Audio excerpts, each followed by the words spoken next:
भारत और चाइना के माबैन diplomatic front पर भी और फिर मिलिट्री फ्रंट पर भी कोई मीडिएशन हो रही है, मुज़ाकरात हो रहे हैं, लेकिन आज ये पता चला कि टेंशन्स एक बार फिर बढ़ रही हैं क्योंकि भारतीय मीडिया ये रिपोर्ट कर रहा है कि कुछ ऐसी एक्टिविटी हो रही है फिर से पेंगोंग त्सू लेक के पास। तो आपको क्या लगता है कि वो जो मुज़ाकरात हो रहे थे, क्या उन मुज़ाकरात की नाकामी का नतीजा है कि एक बार फिर से भारत और चीन के माबैन टेंशन बढ़ रही है? यार मेरे ख्याल में वो कामयाब तो कभी भी नहीं थे और ना ही उसकी उम्मीद होनी चाहिए थी। ये टेंशन एक तरह से बढ़ नहीं रही है, अब यही है।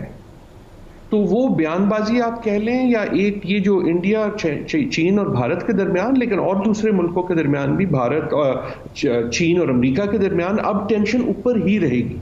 उस टेंशन के बीच में कभी गुफ्तगू होगी, लेकिन उस गुफ्तगू का ये मतलब नहीं कि सब भला चंगा है, सब ठीक हो गया। तो मेरे ख्याल में ये बिल्कुल एक एक्सपेक्टेड चीज़ है और हमें ये एक्सपेक्ट करना चाहिए कि ये ऐसा ही होगा। मेरा अपना ख्याल ये है कि थोड़ी देर में दोनों मिलकर कोशिश करेंगे कि थोड़ा सा धीमा हो जाए, लेकिन इसको बिल्कुल धीमा नहीं किया जा सकता। ये अब ऐसा मसला नहीं रहा कि जो बिल्कुल गायब हो जाएगा। कोशिश सिर्फ यही है कि कहीं ऐसा ना हो जाए कि कोई ऐसी खुसूसन फौजी तौर पे कार्रवाई हो जो फिर बिल्कुल हाथ से निकल जाए।